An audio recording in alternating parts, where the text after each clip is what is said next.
সবাই বাচ্চাগুলো নিয়ে যখন চলে গেল, হালিমাতুস সাদিয়া সবার পরে আইসা দেখে একটা বাচ্চাও নাই। তবে হ্যাঁ, একটা বাচ্চা আছে, তার বাবা নাই। হালিমাতুস সাদিয়া বললেন যে তার স্বামীকে বললেন কি করা যায়। হালিমাতুস সাদিয়ার স্বামী বললেন, যাও গিয়ে দেখো, যদি দেখতে শুনতে ভালো হয় অন্তত পক্ষে তাহলে আমরা বাচ্চাটা নিয়ে যাব, আর যদি দেখতে শুনতে ভালো না হয় তাহলে আমরা এমনিই চলে যাব, নিব না। আমার ভাইরা, হালিমাতুস সাদিয়া বলে তারিখের কিতাবে স্পষ্ট লেখা হয়েছে, হালিমাতুস সাদিয়া যখন দরজায় গিয়ে নক দিলেন, দরজা খোলার পরে মা আমেনা দরজা খুললেন। খোলার পরে হালিমাতুস সাদিয়া বলেন, আমি দেখলাম আমেনার কোলে ছোট্ট একটা বাচ্চা, রেশমি কাপড় দিয়ে তার শরীরটা পেঁচানো আছে, মুখের মধ্যে একটা রেশমি কাপড় দেওয়া আছে। হালিমাতুস সাদিয়া বলেন, আমেনা, তুমি তোমার সন্তানের মুখের উপরে রেশমি কাপড় দিয়ে রেখেছো কেন? কাপড়টা সরাও, আমি একটু দেখি। আমেনা যখন হালিমাতুস সাদিয়ার এই কথার পরে মুখের উপর থেকে রেশমি রুমালটা সরাইয়া দিলেন। রেশমি রুমাল, জান্নাতি রুমাল সরাতে দেরি হয়। হালিমাতুস সাদিয়া বলে, আমি তাকায়া দেখি আমেনার কোলে কোনো সন্তান নয়, মনে হয় একটা পূর্ণিমার চাঁদ শুয়ে আছে। বলেন সুবহানাল্লাহ।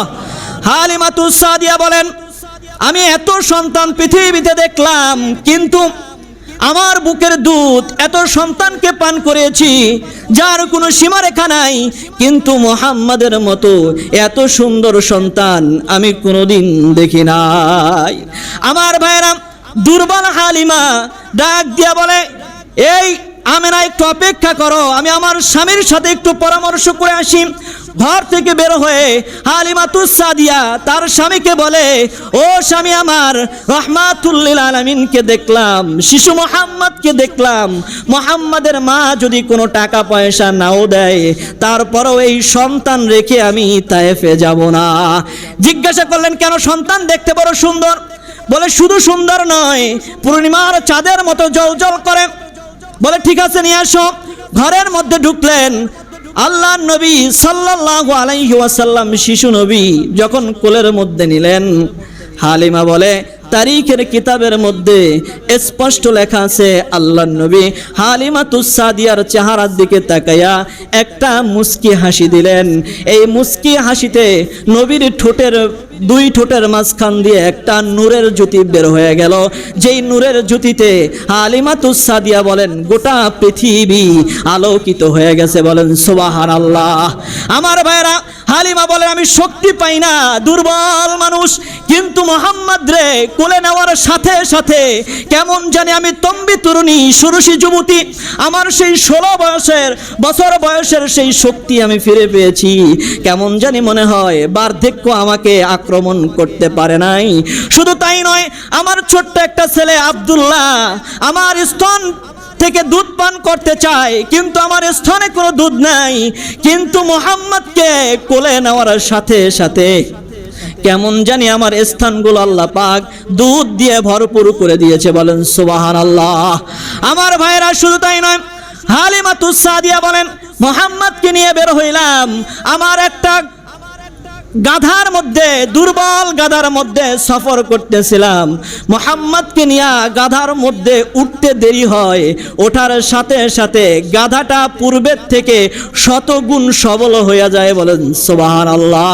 শুধু তাই নয়, গাধার স্তনে দুধ ছিল না, মুহাম্মদ গাধার মধ্যে বসার সাথে সাথে গাধার স্তনগুলো দুধে ভরপুর হয়ে যায়। বলেন সুবহানাল্লাহ। হালিমাতুস সাদিয়া বলে, আমার স্বামী পর্যাপ্ত পরিমাণ দুধ দহন করে আমাকে খাওয়াইলেন, আমিও খাইলাম।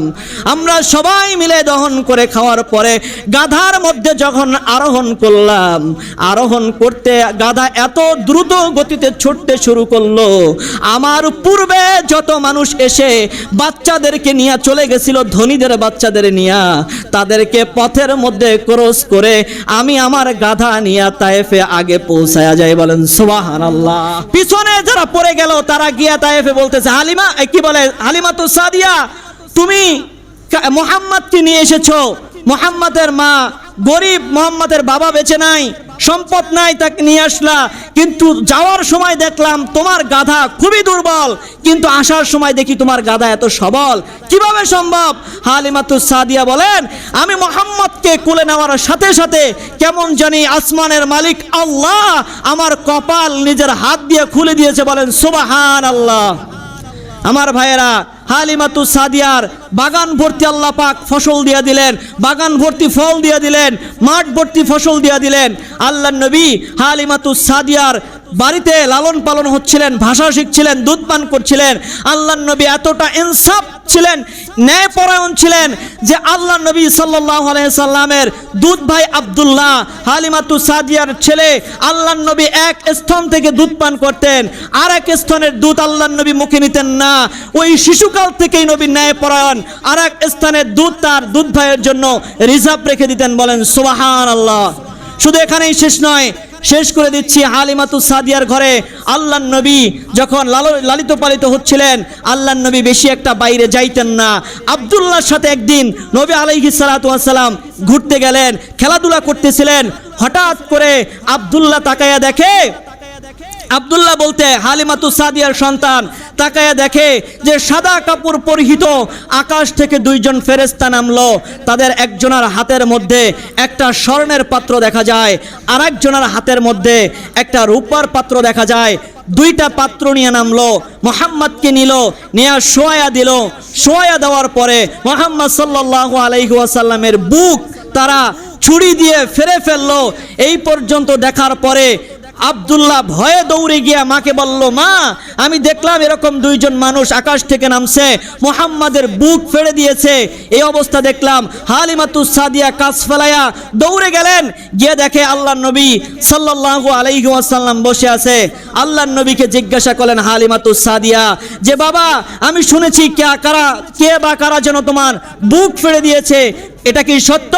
আল্লাহর নবী বললেন, মা আমি দুইজন মানুষ দেখলাম, আমাকে শোয়া দেওয়া হলো, এরপরে কি হয়েছে আমি বলতে পারি না মা, তবে আমি দুইটা পার্থক্য বুঝতে পারি। এক নম্বর পার্থক্য হচ্ছে, আমি যদি আগে আকাশের দিকে তাকাতাম চন্দ্র সূর্য আর নক্ষত্রগুলো দেখতে পাইতাম, আর এখন যদি আকাশের দিকে তাকাই ফাকা আন্না আরশা রব্বাবি বারিসা, এখন যদি আকাশের দিকে তাকাই তাহলে শুধু নক্ষত্রপুঞ্জি নয় আল্লাহর আরশ পর্যন্ত দেখতে পাই, বলেন সুবহানাল্লাহ। আরেকটা পার্থক্য আমি দেখতে পাই, আগে যদি নিচের দিকে তাকাতাম পায়ের নিচের মাটিগুলো দেখতে পেতাম, এখন আমি যদি নিচের দিকে তাকাই তাহলে তাহতাল বাহরি নারুন, আমি মাটির নিচে সাগর দেখতে পাই, তার নিচে আগুনের সাগর দেখতে পাই, বলেন সুবহানাল্লাহ। বিজ্ঞান বলে পৃথিবীর শেষ স্টেট যেটা আছে সেখানে লাভা অগ্নি দিয়ে আল্লাহ রাব্বুল আলামিন পৃথিবীর ভারসাম্যকে ঠিক রেখেছে, বলেন সুবহানাল্লাহ। যেই নবী নামাজে দাঁড়ায়া আল্লাহর জান্নাতে ঢুকে যায়, সেই নবী দুনিয়াতে দাঁড়ায়া আরশ দেখতে পাবে, এটা আশ্চর্য হওয়ার কিছু নাই, কথা বলেন ঠিক কি না?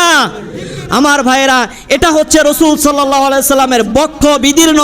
এটাকে বলা হয়, আল্লাহ পবিত্র কোরআনে বলছে আলাম নাশরাহ লাকা সাদরাক, নবী আমি কি আপনার বক্ষকে বিদীর্ণ করে দেই নাই? আল্লাহ রাব্বুল আলামিন কোরআনুল কারীমের মধ্যে বলেছেন নবী আপনার বক্ষকে আমি বিদীর্ণ করেছি। এখান থেকে ওপেন হার্ট সার্জারির কনসেপ্ট নিয়েছে বিজ্ঞান, যে একটা মানুষের বুক ফেরে ফেলার পরেও মানুষটা মারা যায় না, বরং জিন্দা থাকে। রাসূলের বক্ষ বিদীর্ণ থেকে ওপেন হার্ট সার্জারির এই কনসেপ্ট নেয়, এবং সেখান থেকেই পৃথিবীতে ওপেন হার্ট সার্জারির প্রথম আবিষ্কার যিনি করেন, রাসূলের এই আদর্শ থেকে, শিক্ষা থেকে এই ওপেন হার্ট সার্জারি আদর্শটা পৃথিবীতে আসে। আমার ভাইয়েরা, আল্লাহ রাসূল সাল্লাল্লাহু আলাইহি সাল্লামের বক্ষ বিদীর্ণ করে রাসূলের আত্মাকে বের করলেন, এবং রাসূল সাল্লাল্লাহু আলাইহি সাল্লামের কলবকে বের করে ধুয়ে মুছে জমজমের পানি দিয়া আবার আটকায়া দিলেন, যাতে দুনিয়ার কোনো লোভ লালসা ক্ষমতা রাসূলের মধ্যে আক্রমণ করতে না পারে। এটা রাসূলের